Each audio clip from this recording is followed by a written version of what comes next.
Na parte mais ocidental da França, a Bretanha cobre uma península que também é o limite mais ocidental da Europa. O norte da Bretanha é a última massa de terra que marca a junção entre o Oceano Atlântico e o Canal da Mancha. Ao longo da costa da Bretanha, a terra confronta o mar de muitas maneiras diferentes. Aqui, há quilômetros de praias. Ali, rochas hostis se erguem verticalmente para desafiar as águas. As formações rochosas ao longo da costa da Bretanha estão entre as mais antigas e mais duras do planeta. No entanto, elas cederam em muitos lugares, às vezes formando ilhas, e outras vezes golfos.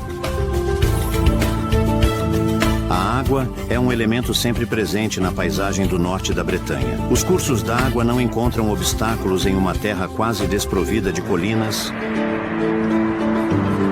Por muito tempo, eles foram as únicas fronteiras em uma área que sistematicamente leva ao mar. O norte da Bretanha tem sido habitado por milhares de anos, como demonstram as famosas Pedras Erguidas, testemunhas de tempos pré-históricos. Várias civilizações deixaram marcadores duráveis no incomum patrimônio da Bretanha, onde o mar está constantemente em evidência. O mar se tornou uma fonte de riqueza, o que levou ao surgimento de muitos piratas formidáveis. Desde os primórdios do poder da vela, os barcos e pescadores bretões estabeleceram as bases de uma cultura viva e de uma economia dinâmica. O povo bretão, totalmente voltado para o mar, teve que proteger sua propriedade de olhares invejosos, mas nunca se voltaram para dentro de si mesmos. São essas balas malucas? Cantar e a música são uma parte especialmente forte da identidade bretã. Os bretões mantêm uma tradição popular vibrante, enquanto mantêm um interesse por influências externas. Ao longo das gerações, ritmos e sons sobreviveram na vida comunitária, na qual a religião católica está frequentemente presente.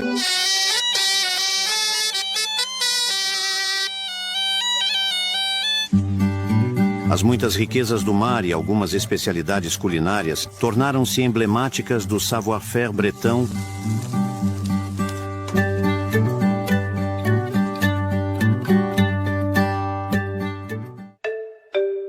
A cor local pode parecer monocromática, mas na verdade é muito variada. Diferentes tipos de rochas, como arenito e xisto, foram usados na construção de casas modestas e residências suntuosas. Mas quando a pedra se tornou muito cara, os edifícios tiveram que se contentar com uma estrutura de madeira, que era flexível e robusta. Nas cidades de hoje, as mesmas cores são predominantes. O design é mais simples, mas os mesmos materiais são usados que os das cruzes de beira de estrada da Idade Média. Como em um livro, a fé medieval se apresenta em imagens e também assume formas muito mais elaboradas em tesouros religiosos históricos.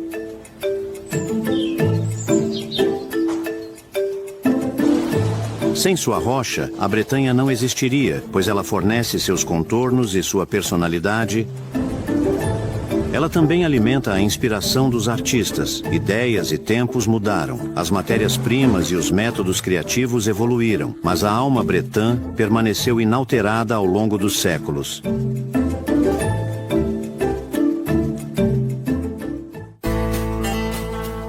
A rede rodoviária oferece à Bretanha acesso rápido de e para o resto do país. A paisagem plana facilita a comunicação por estrada, e as muitas estruturas de rodovias elegantes significam que os vales não precisam ser contornados.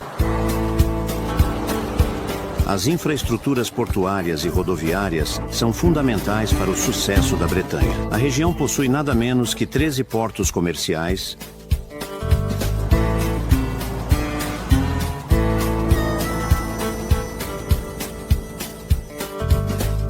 Os recursos naturais são abundantes, começando com o granito, uma rocha muito dura que tem sido explorada há milhares de anos.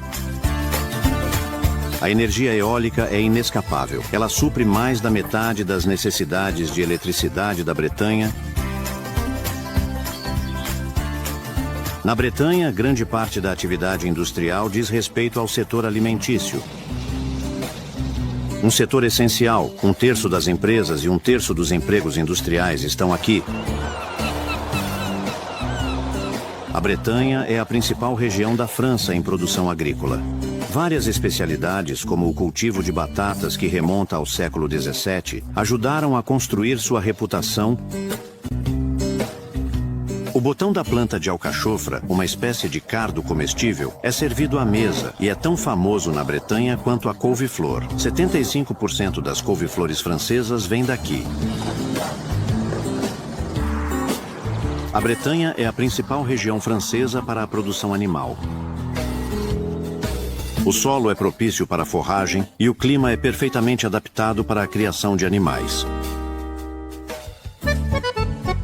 O pelo de alguns animais é usado para fazer pincéis tradicionais que ganharam uma reputação internacional.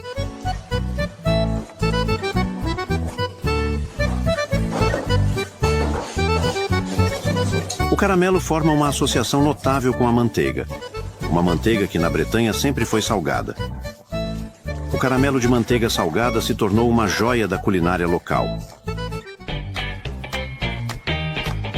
Cerca de 40 campos de golfe, situados em meio a paisagens gloriosas, atendem aos entusiastas.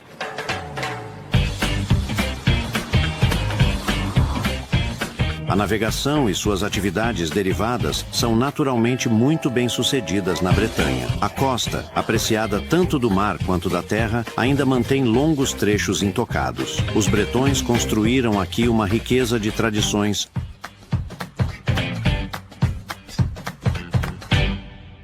O departamento de Ille-et-Vilaine, no leste da Bretanha, é um dos 4 da região, nomeado após o rio Vilaine e o rio Ille, que deságua nele. Na confluência dos 2 rios está a cidade de Rennes, a cidade do condado. Rennes é a cidade mais populosa da Bretanha, com mais de 200 mil habitantes. É também uma das capitais históricas da Bretanha. Cresceu no vale do rio Vilaine, em uma terra que foi, em um tempo, um pântano.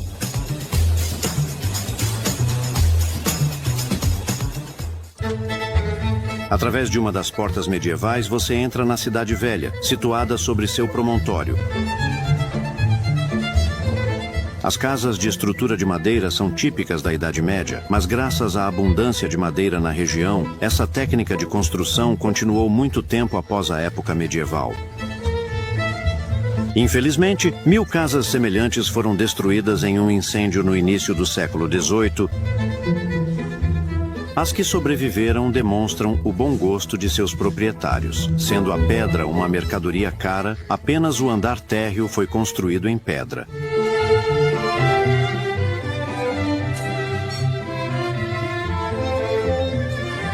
O custo modesto das casas de estrutura de madeira era sua principal atração na Idade Média, mas incêndios frequentemente causavam grandes destruições.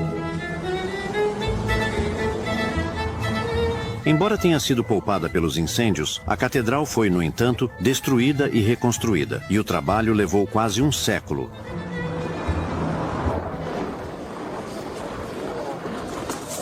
Ao redor da Place des Lys está o famoso mercado cujas origens remontam ao final da Idade Média. As barracas atraem multidões uma vez por semana. É um mercado excepcional, considerado o segundo maior da França, porque há 300 agricultores locais que vêm todos os sábados para vender seus produtos frescos. Ok. É tudo produção de jardim, por isso fazemos apenas produtos sazonais. Quando você considera os tomates hoje, somos os únicos que cultivam tomates no solo. Eles estão em estufas, mas cultivados no solo, não sem solo como tudo o que você vê. Então usamos esterco de cavalo para plantar e insistimos nisso, é muito, muito importante. Isso faz parte do DNA de Rennes, este mercado de arrendamento. Primeiro, porque é um local histórico bastante extraordinário. Aqui, você vê residências de lucro com estrutura de madeira, construídas para membros do parlamento. Mas também 2 pavilhões de mercado. Sua arquitetura metálica foi projetada no estilo de Baltar, como os mercados parisienses do século XIX. Eles são muito distintos, e há edifícios tombados aqui. Os produtos do mar ocupam uma posição de destaque entre os alimentos frescos. Alguns deles são particularmente notáveis, como o caranguejo-aranha. Você precisa de mais alguma coisa? O terrível incêndio de 1720 destruiu quase metade da cidade. Houve danos consideráveis porque as casas estavam muito próximas umas das outras. Após a catástrofe, a cidade foi reconstruída pouco a pouco em uma grande variedade de estilos. Por exemplo, o Hotel de Blossac é uma obra-prima da arquitetura clássica.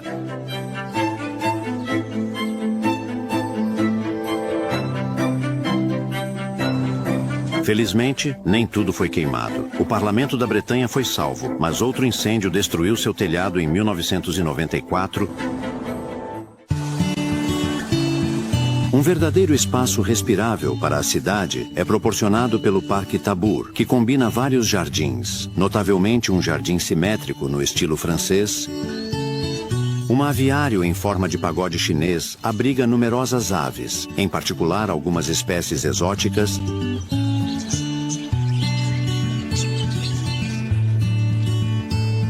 Um jardim inglês alterna arbustos de topiaria e amplos espaços cercados por árvores. Jardins ingleses sempre imitam a natureza selvagem.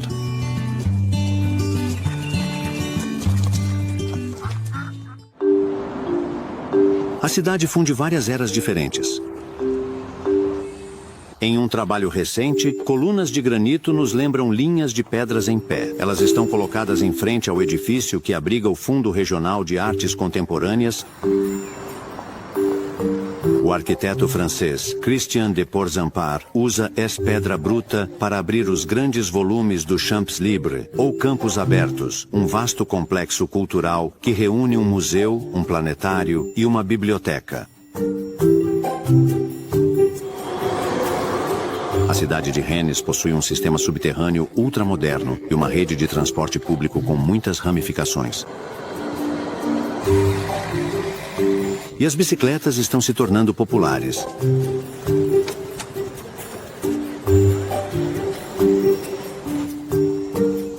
Perto da cidade, o campus Beaulieu foi construído na década de 1960. Várias disciplinas são ensinadas local que se inspira nos campi universitários californianos.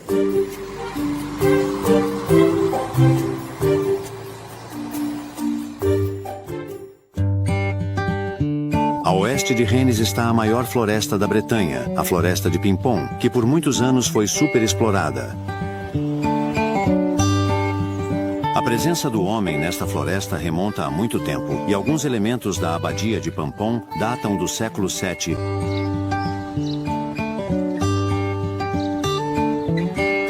Em toda a região, há muitas referências históricas. Referências à literatura e à lenda também são numerosas, em um ambiente onde a realidade se mistura com o mito. Personagens imaginários como Merlin, o mágico, governam um mundo mágico desde a Idade Média. Eles vivem em uma floresta imaginária, a floresta de Brocéliande.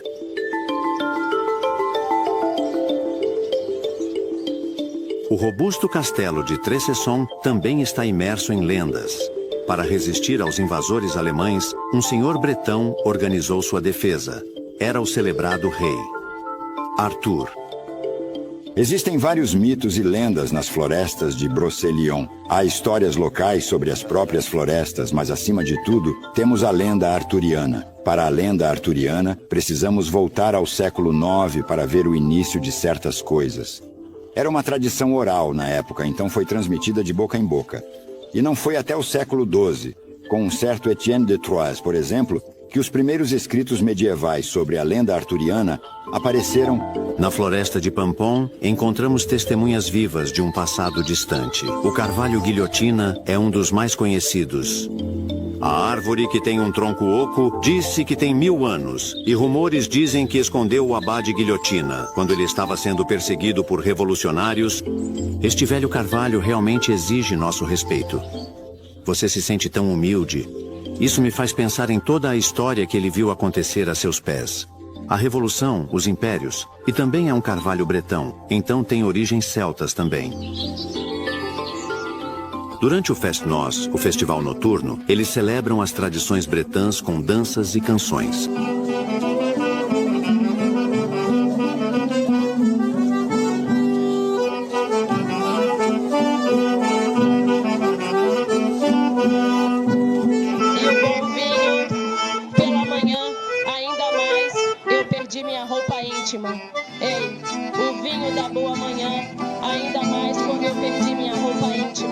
Meu boné violeta, eu gosto da garrafa. O vinho da boa manhã, eu gosto da garrafa. O vinho da boa manhã.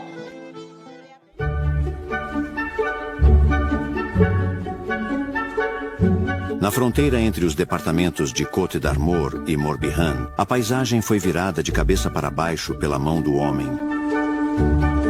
O lago artificial Guerlain-Denon é o maior da Bretanha. Deve sua existência a uma represa e a um pequeno canal que corre entre Nantes e Brest.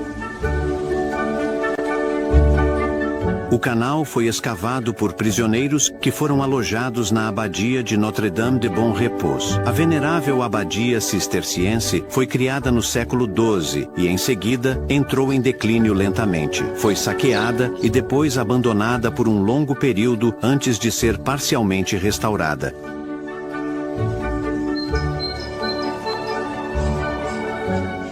No século XVI, o rio Vilaine foi o primeiro a ser canalizado na França. O rio foi assim melhorado para se tornar um curso d'água muito pacífico, que permanece intocado até hoje.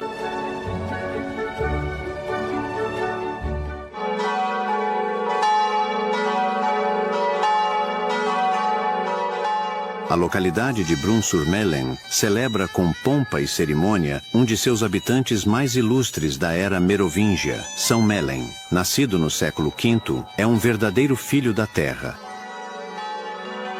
Ele foi bispo de Rennes e suas relíquias são levadas pelas ruas da localidade durante o Perdão, uma espécie de peregrinação bretã.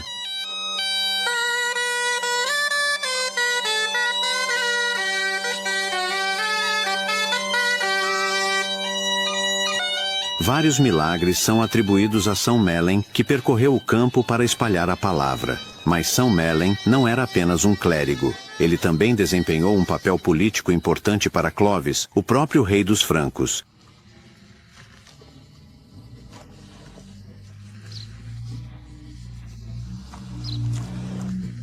E nossa oração, a hora do julgamento. São Melen foi sepultado em uma colina conhecida como Campo de Repouso. Em sua aldeia, ele reuniu seus primeiros discípulos. Ele até construiu uma igreja com suas próprias mãos. Esta, mais tarde, se tornou uma abadia. Terrível. A população presta uma homenagem sincera a São Melen. Caro, ele é uma bagunça. O sítio megalítico de Saint-Just, datado de 5.000 anos antes de Cristo, é um dos mais importantes da Europa em termos de número e variedade de pedras em pé encontradas lá. Quando foram encontrados, todas as pedras em pé haviam caído. Durante a escavação, os arqueólogos encontraram os buracos onde as pedras foram colocadas. É um seminário. E a partir daí, eles conseguiram reconstituir todo esse alinhamento. Aqui, homens e pessoas foram enterrados. Então é realmente um cemitério. E pensar que os homens moveram esses grandes blocos de pedra para fazer um monumento é algo enorme, porque temos dificuldade em imaginar como eles os transportaram.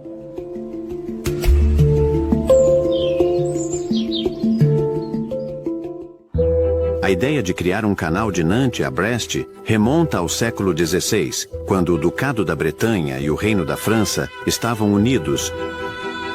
As comunicações rodoviárias eram precárias. No entanto, só 3 séculos depois, quando ocorreu o bloqueio britânico, as obras do canal foram iniciadas por Napoleão. Às margens do oeste, a pequena cidade de Josselin se aninha ao pé de um impressionante castelo. A vila leva o nome de um dos primeiros membros de uma poderosa família nobre da Bretanha, que esteve fortemente implicada na história da França. Logo no início do século XI, um castelo já dominava o vale.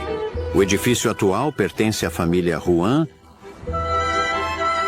Imponente e elegante, possui uma fachada notável no puro estilo gótico flamboyant. O uso do edifício evoluiu ao longo do tempo. Originalmente, o castelo era usado apenas como um reduto militar. Era uma fortaleza. Na verdade, foi construído com base no modelo do Castelo Real de Vincennes, e era uma das fortalezas mais fortes da Bretanha. Era também uma das mais fortes da França. Mas, no início do século XVI, o Visconde Jean II de Rouen tio da rainha da Bretanha, era o rei da cidade de Vincennes. O castelo foi construído seguindo o modelo de Stuck on this Old Fortress, uma habitação que ele havia decorado lindamente com muito bom gosto. Como você pode ver, esta fachada, excepcionalmente rica e luxuosa, é um exemplo do gótico flamboyante. Além de testemunhar o renascimento da Bretanha, a longa e antiga tradição agrícola influenciou profundamente a cultura da Bretanha. O estilo de vida rural moldou não apenas a paisagem, mas também o comportamento humano. Assim, as danças em grupo serviram por muitos anos para unir a comunidade.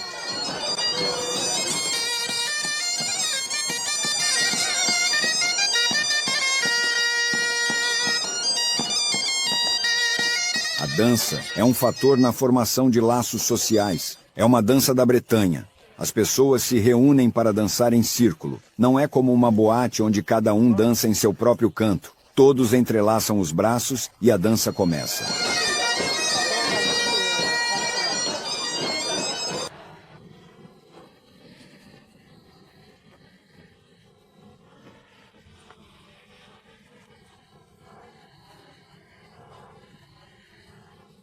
Vou fazer um novo vídeo, vai ser difícil, vou fazer um novo vídeo. A dança em grupo foi recomendada pela Igreja Católica, que proibiu a dança em casais.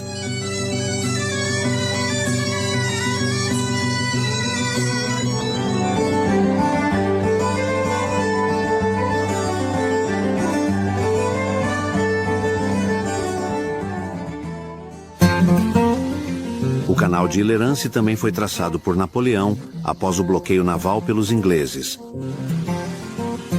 A ideia de ligar as cidades de Rennes e Saint-Malo era muito antiga. No ponto intermediário entre as duas cidades está o castelo de Combourg. O castelo foi vendido no século XVIII a um marinheiro que havia feito sua fortuna, pois a família aristocrática que o possuía até então havia passado por dificuldades. Um dos filhos do novo proprietário viria a se tornar famoso, François René de Chateaubriand. O departamento de Finistère é o mais ocidental da Bretanha. A costa oeste é banhada pelo Atlântico ao longo de uma linha costeira muito recortada. A Pointe du Vin aponta suas rochas quebradiças para as ondas do oceano.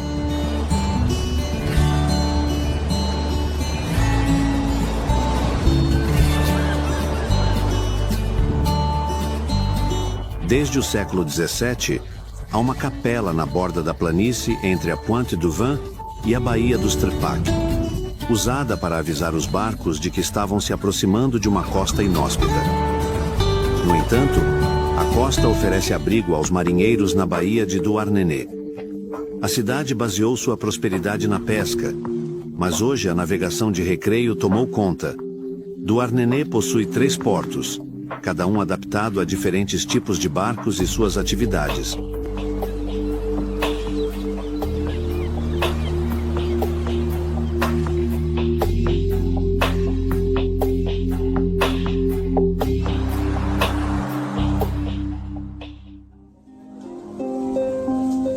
O tecido de vela foi a origem da riqueza de Loch Renan, que experimentou um grande impulso econômico a partir do século XIV, graças à habilidade de seus tecelões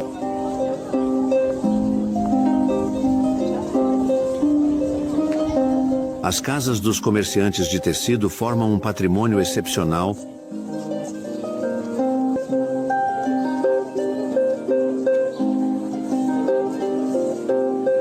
A igreja de Saint-Renan foi construída no século XV. O edifício ostentoso conta a história da ascensão, do auge e do súbito declínio do tecido de vela em Loch Renan.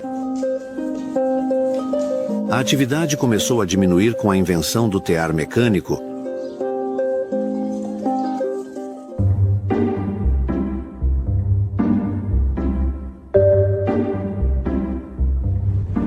O maciço armórico é o leito rochoso da Bretanha.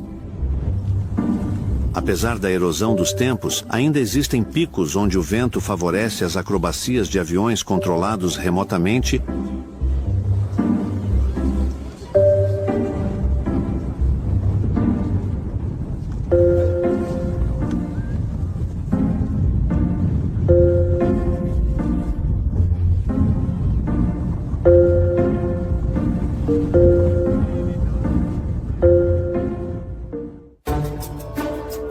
da colina, a península de Crozon projeta o ponto Toulinguet para o Mar de Iroise. A península de Crozon tornou-se a 8ª reserva natural regional da Bretanha. Ela consiste em vários locais em terra e no mar. Na maior parte, são falésias compostas por rochas e minerais incomuns. Toda a história geológica da Bretanha é vista aqui, sob o céu aberto.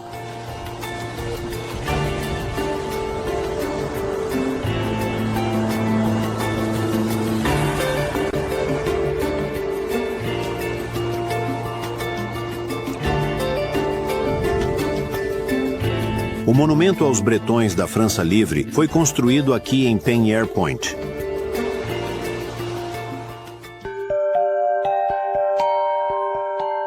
Na Baía de Douarnenez, os penhascos dão lugar a uma enseada tranquila, onde o porto de Morgat se aninha.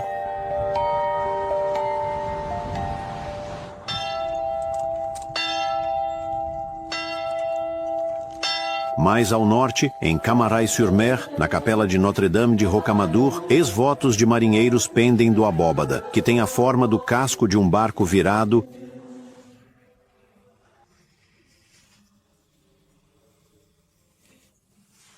Desde o século XVII, a Torre Vauban vigia a entrada do porto.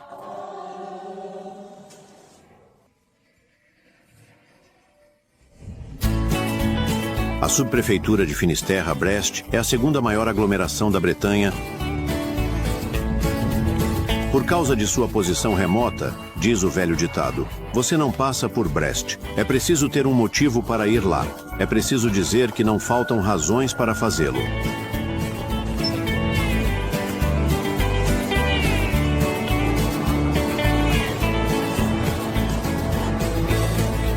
As atividades relacionadas ao porto são o principal ativo econômico da cidade. Brest é o 2º maior porto militar da França, depois de Toulon.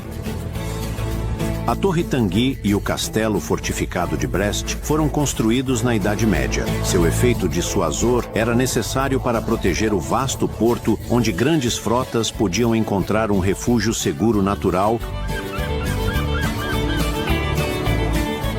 Por séculos, navios de todo o mundo vieram ancorar na Bretanha. A ancoragem de Brest recebe embarcações civis quanto militares. Marinheiros de todos os lugares se encontram aqui em meio a uma agitação constante.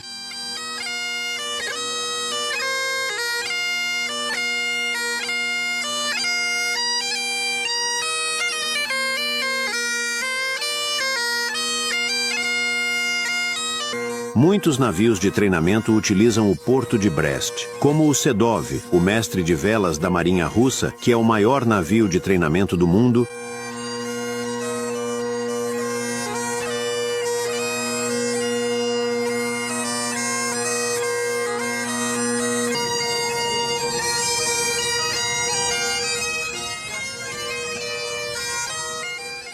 As canções de marinheiros, inspiradas na vida no mar, são todas estranhamente semelhantes, independentemente do canto do mundo de onde se originam.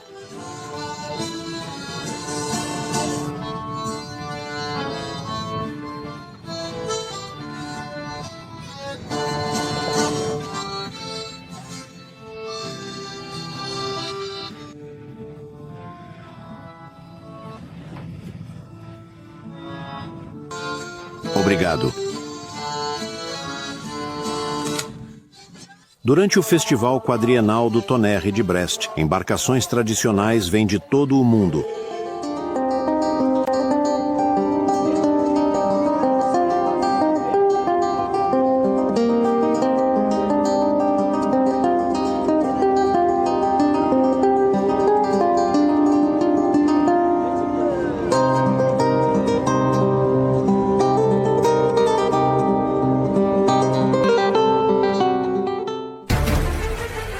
A entrada do porto de Brest era cuidadosamente guardada. Em um ilhote ligado ao continente por uma passarela, Vauban construiu o Forte Berthomme durante o século XVII.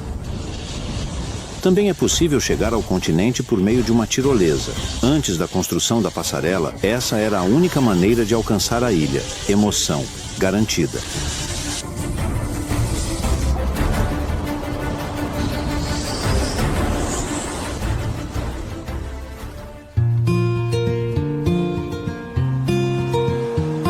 Point, Saint-Mathieu, o ponto de São Mateus, abriga uma notável coleção de edifícios.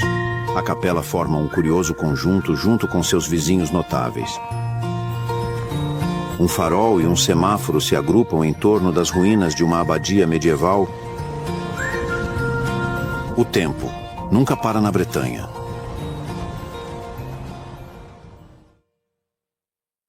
As costas da Bretanha sempre estiveram na linha de frente contra potenciais invasores. Como resultado, uma sucessão de estruturas defensivas se alinha à costa.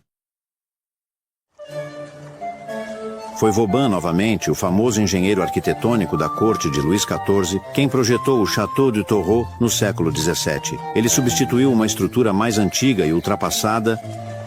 Suas paredes precisavam ser capazes de suportar não apenas balas de canhão, mas também os ataques do próprio mar. As seções reservadas para os alojamentos da guarnição eram bem protegidas. O Château de Torreau foi, de fato, construído para apagar uma memória dolorosa. O castelo onde agora estamos foi construído para defender a cidade de Morlaix, que foi atacada por nossos amigos ingleses em 1522. Aproximadamente 60 navios desceram o rio aqui e se disfarçaram de navios mercantes para atacar a cidade. Com sua fábrica de tabaco, uma das mais antigas da França, Morlaix foi construída em um vale entre duas encostas muito íngremes. Um viaduto foi construído para ligar um lado ao outro. Ele se tornou o alvo de uma intensa campanha de bombardeios na Segunda Guerra Mundial. Graças a essa proteção, a cidade de Morlaix prosperou rapidamente. Mercadores ricos mandaram construir casas de madeira distintas, casas do Pont d'Alais.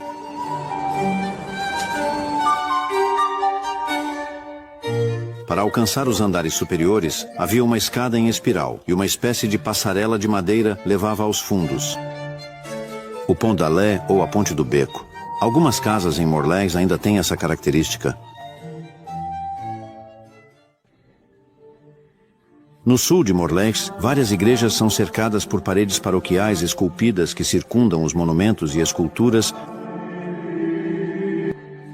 Vilarejos como Saint-Agonec competiam com seus vizinhos para ter a melhor arquitetura. A parede paroquial ao redor da igreja foi projetada para instruir os fiéis, mas também se tornou sinais externos de riqueza.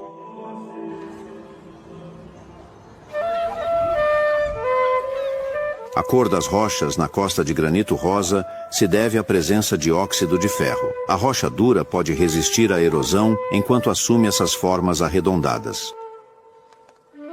Existem muito poucas costas de granito rosa no mundo.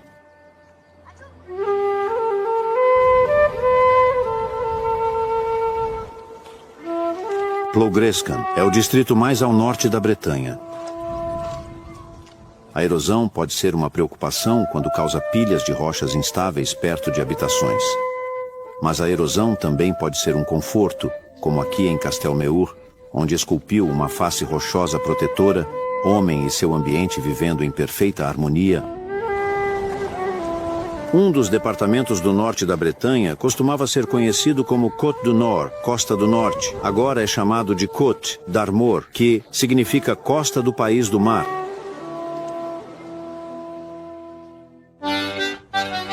Hoje em dia, principalmente utilizado por iates, o porto de Paimpol foi por séculos renomado por sua pesca.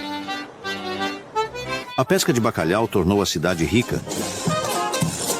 Em demonstração de afluência, a maioria de suas casas foi construída de pedra.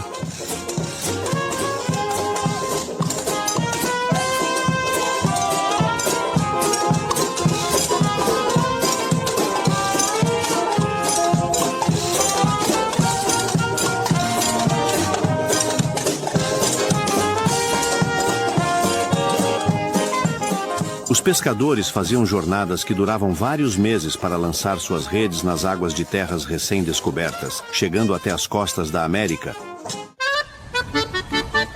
Ao norte do Ponto Arquest estão as ilhas dispersas do arquipélago de Bréa. Um serviço de barco liga essas ilhas ao continente.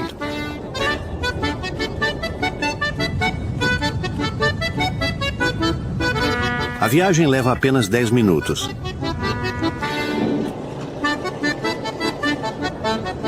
A Ilha Bréa é a maior delas. Na verdade, é composta por duas ilhas unidas, a Ilha Norte e a Ilha Sul. Sua área total é de apenas 3 quilômetros quadrados. Não é incomum encontrar plantas tropicais no arquipélago. A Ilha Sul tem um clima muito ameno e é protegida do vento e da névoa salgada do mar. Muros e cercas oferecem proteção adicional para a flora.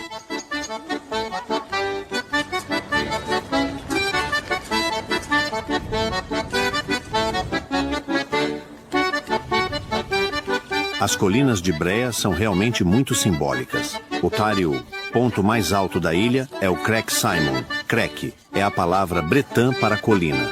Esta se eleva a uma altura de 35 metros.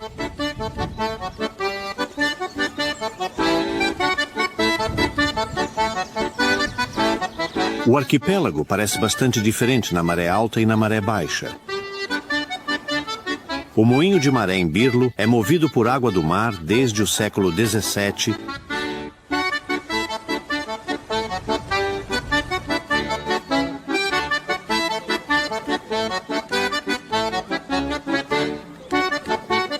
A ilha norte é muito mais exposta ao mar aberto. Pinheiros e charnecas lutam para se firmar aqui, enquanto o vento e as ondas expõem as rochas.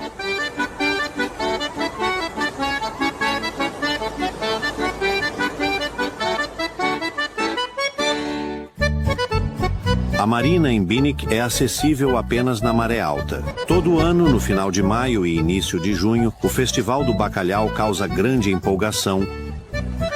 O peixe contribuiu muito para a reputação da cidade. Na Baía de Saint-Brieuc, dezenas de barcos tradicionais se reúnem para prestar homenagem aos tempos passados.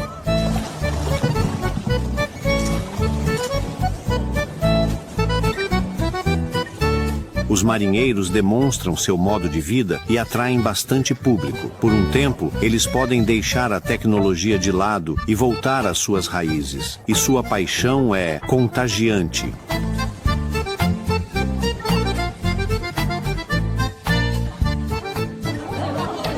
Enquanto isso, de volta à terra firme, o festival está a todo vapor para marinheiros e terráqueos.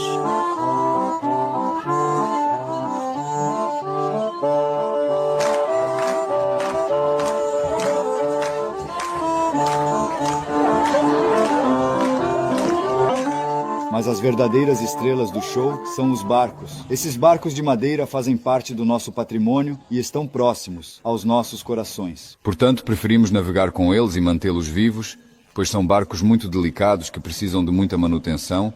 Porque se não cuidarmos deles, eles desaparecerão e não haverá mais festivais como este. O festival mantém a tradição viva para todas as gerações.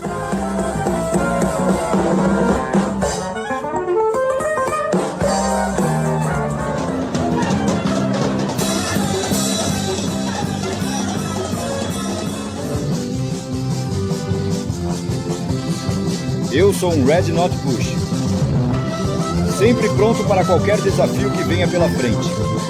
Estou aqui para enfrentar qualquer situação com determinação e coragem, garantindo que tudo esteja sob controle e pronto para seguir em frente.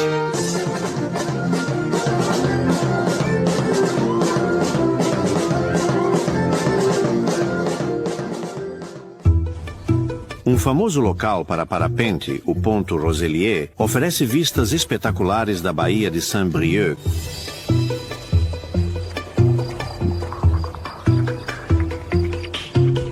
A praia de areia parece se estender para sempre. Na verdade, na maré baixa, a borda da água está a 7 quilômetros de distância.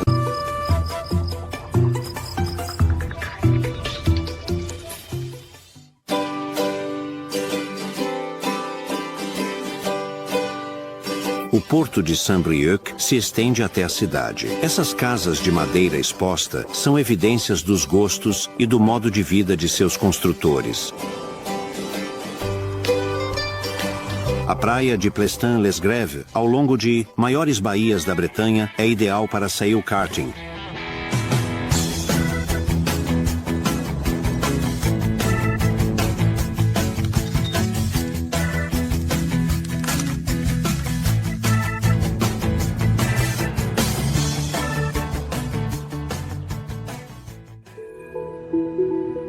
A Baía de Saint-Brieuc é fechada a leste pelo Cap Fréhel. Seu arenito rosa se estende para longe no mar.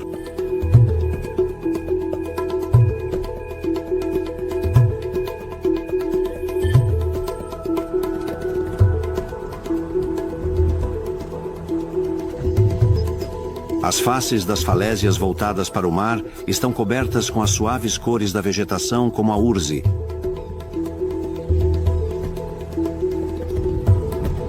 Do topo das falésias, faróis guiam os navios. Em tempo tempestuoso, navegar entre as baías de Saint-Brieuc e Saint-Malo é uma operação delicada.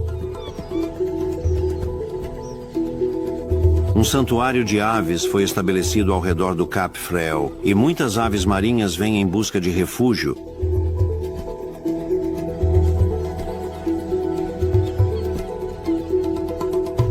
O Cap Fréhel marca o início da Costa Esmeralda, que se estende para leste. A costa é interrompida pelo estuário do Rance, que se estende por mais de 20 quilômetros para o interior. Uma usina de energia das marés no rio fornece eletricidade. Ela aproveita a energia das marés tanto da maré alta quanto da maré baixa.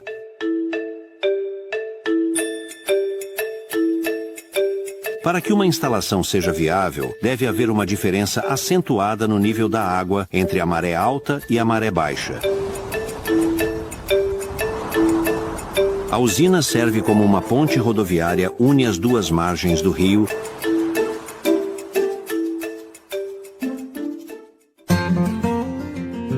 Entre rios e mar, a paisagem agrícola é dividida em parcelas geométricas, evidência de uma harmonia antiga.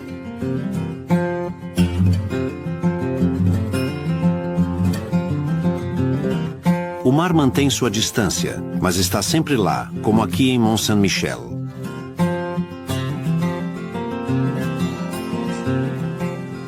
No início da Idade Média, Dole de Bretagne foi fundada. É um dos primeiros bispados da região. As tradições populares estão profundamente enraizadas aqui, como demonstrado pelo Fest-Noz.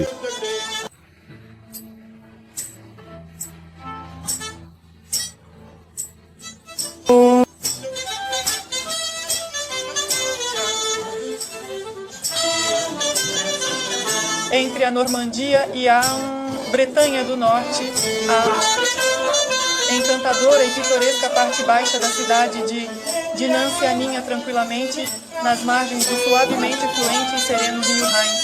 Esta região é conhecida por suas paisagens deslumbrantes e sua rica história cultural, que remonta a séculos passados.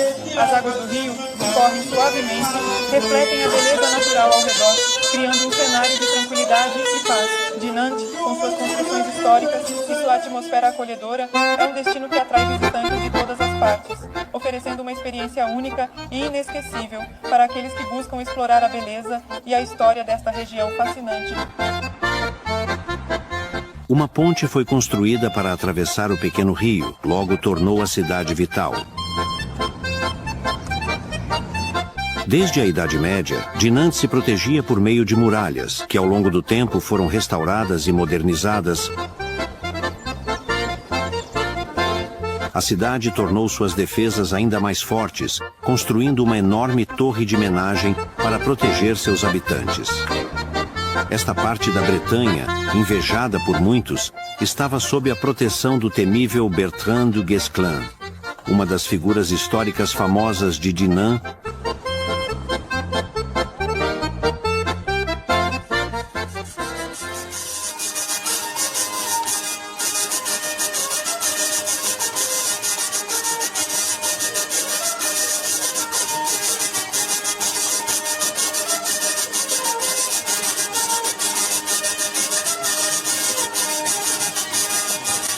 Apesar de ter sofrido danos severos durante a Segunda Guerra Mundial, o patrimônio da cidade ainda é preservado em seus vários dezenas de edifícios históricos.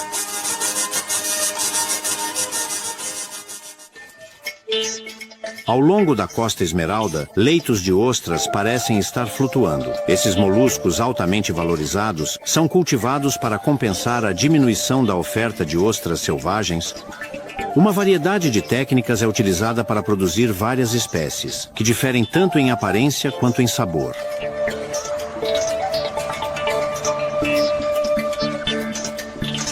Em Concal, as ostras são uma parte vital da tradição antiga. Mesmo no século XVI, a cidade abastecia a corte do rei da França. Gerações sucessivas de produtores de ostras de Concal produzem tanto ostras planas quanto ostras em concha. Ambas são deliciosas.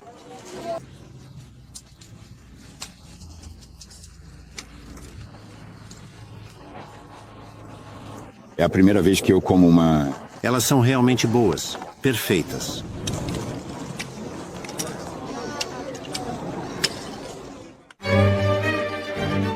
Ainda na Costa Esmeralda, na margem esquerda do Rance, está a cidade de Dinard. Por muitos anos, foi uma modesta vila de pescadores. Então, no século XIX, aristocratas ricos e industriais da Grã-Bretanha e dos EUA transformaram-na em um resort à beira-mar. Dinard, portanto, tornou-se chique, e na moda, a cidade ainda possui o glamour desbotado de seus anos de glória, quando o banho de mar era a grande sensação.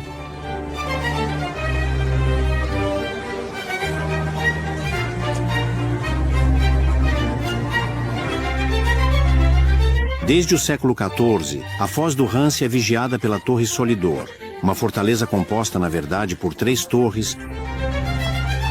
Muralhas pontuadas, frestas flechas e merlões faziam os assaltantes pensarem 2 vezes antes de atacar.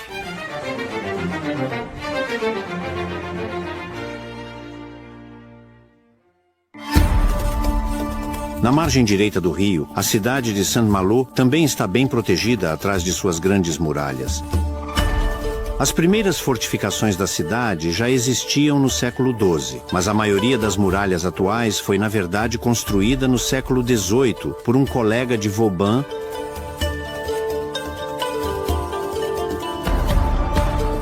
A cidade foi severamente danificada durante a Segunda Guerra Mundial. Não foi reconstruída como uma réplica exata, mas ainda permaneceu dentro dos limites das muralhas da cidade.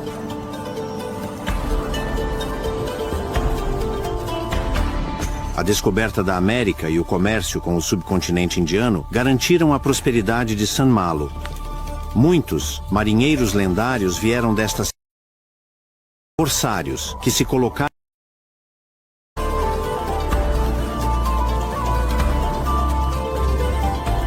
atrás das muralhas. Os corsários acumularam vastas fortunas e investiram seus ganhos ilícitos em magníficas mansões.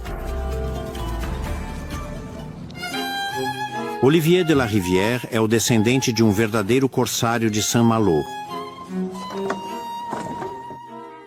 Esta casa foi construída em 1725 para um dos armadores da cidade. Há cerca de 300 anos, um armador teria sido um dos corsários do rei. Isso significava que eles levariam seus navios para lutar em uma guerra contra outro país, sancionada pelo rei. Como operadores privados, eles navegavam para a batalha em navios que realmente possuíam. Se você fosse um dos corsários do rei, precisava ter um conhecimento imediato sobre quais países estavam em guerra com o seu. E em segundo lugar, você poderia atacá-los e apenas a eles. Se você atacasse sem autorização por escrito do rei, seria considerado um pirata. E você seria enforcado. Uma seção das muralhas medievais da cidade faz parte do castelo de Saint-Malo. A fortaleza abriga a Câmara Municipal e foi construída pelos duques da Bretanha como um símbolo de seu poder. Também abriga o Museu da História da cidade e da região de Saint-Malo, que contém 500 anos de história marítima francesa. Entre os tesouros em exibição está um retrato do famoso corsário Robert Surcouf, o marinheiro audacioso que se tornou um homem extremamente rico. Tudo aqui é um lembrete da ciência da navegação, mas também da brutalidade e da implacabilidade de um mundo que se tinha que conquistar para sobreviver. A defesa de Saint-Malo foi meticulosamente planejada. Na Rocha do Ilhéu, o próprio Luís XIV projetou a construção do Forte Nacional. O bastião impediu que a cidade caísse nas mãos do inimigo. os ângulos agudos das muralhas tornaram-nas altamente eficientes. Então a cidade de Saint-Malo voltou seu olhar para fora e, eventualmente, abriu suas portas de par em par.